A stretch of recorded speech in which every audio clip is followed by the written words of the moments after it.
Think of your earliest memory. Maybe a birthday. Maybe a kitchen, a smell, a person's face. You'd swear it happened exactly the way you remember it. You'd stake your reputation on it. But it didn't. Not exactly. Some piece of that memory has already been quietly rewritten, more than once, without your permission. And the strangest part is, you'll never be able to tell which piece. For most of history, people assumed memory worked like a filing cabinet. You put an experience in. You pull it back out later, unchanged, like a photograph in a drawer.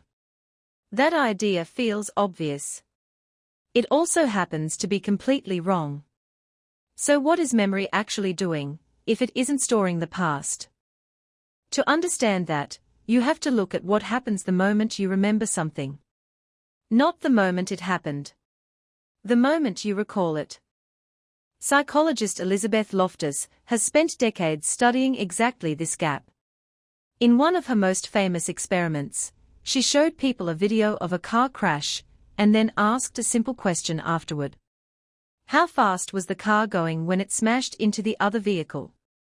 Other participants were asked the same question, but with a softer word. How fast was the car going when it contacted the other vehicle? The word alone changed what people remembered. Those asked about smashing later reported seeing broken glass at the scene. There was no broken glass. It never existed in the footage. Their brains had quietly inserted it. That's not lying. The people in the study weren't trying to deceive anyone. They were certain. Confidence and accuracy, it turns out, are almost entirely unrelated when it comes to memory. You can feel 100% sure about a memory that is mostly fabricated. Doesn't that change how you think about your own certainty? Here's where it gets even stranger. This isn't just about outside suggestion warping a memory.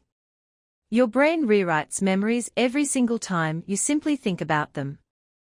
For a long time, scientists believed a memory, once formed, was locked in place. Stable. Permanent, like a carving in stone. Then a researcher named Karim Nader ran an experiment that broke that assumption apart. He trained rats to fear a particular sound by pairing it with a mild shock. Days later, he had the rats recall that fear memory, and right at that moment of recall, he injected a drug that blocks protein synthesis in the brain. The fear memory didn't just fade. It vanished.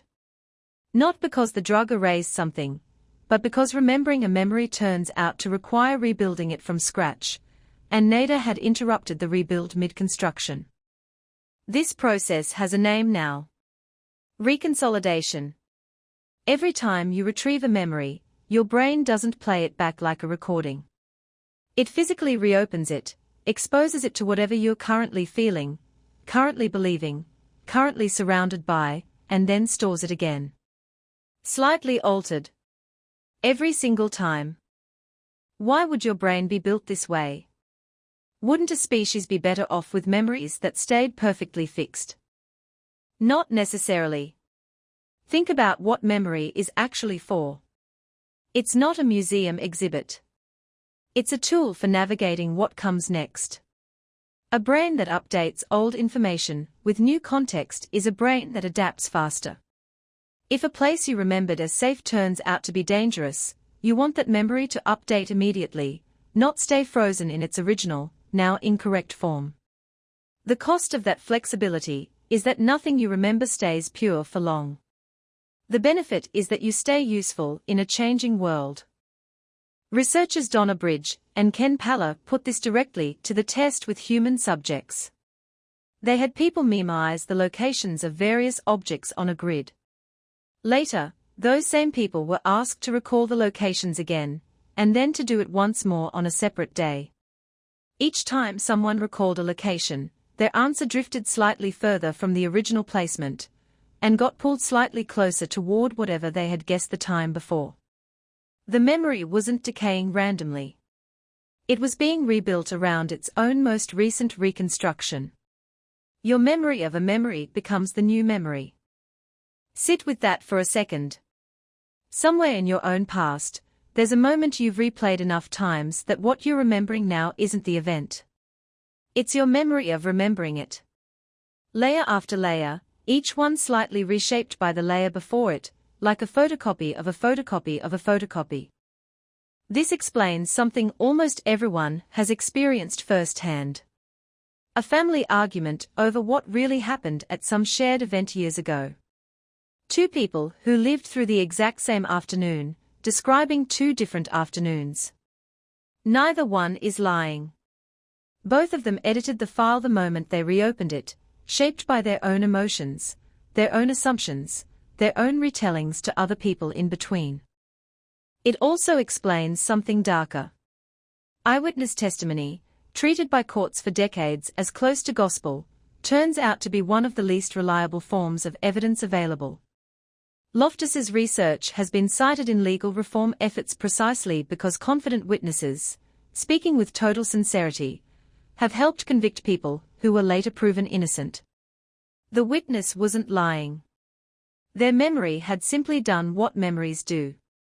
It rebuilt itself, perhaps shaped by a leading question from an investigator, perhaps shaped by a photo glimpsed in a news report, perhaps shaped by nothing more than the act of retelling the story one too many times.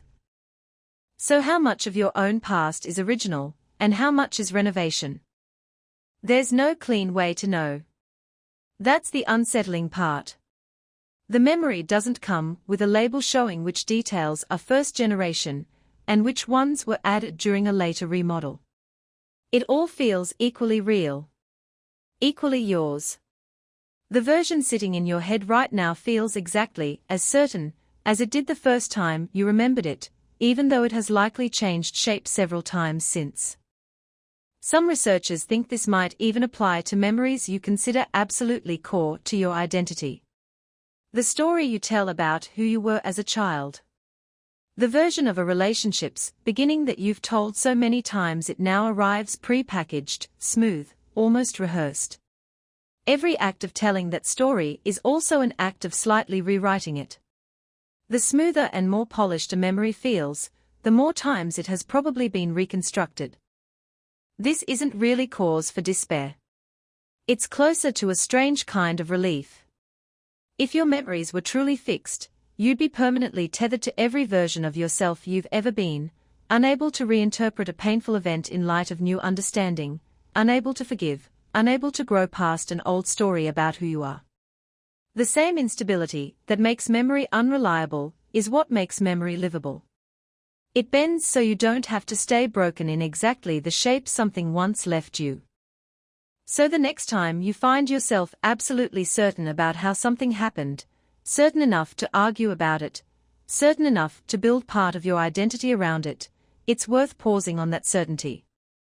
Not because the memory is necessarily wrong, but because certainty was never proof in the first place. It was always just confidence, and confidence is the one part of memory that reconstruction never seems to wear down. Think of your earliest memory again. The birthday. The kitchen. The face. You'd still swear it happened exactly that way. Maybe it did, somewhere underneath all the rebuilding. Or maybe what you're holding onto isn't the memory at all anymore. It's just the most recent draft.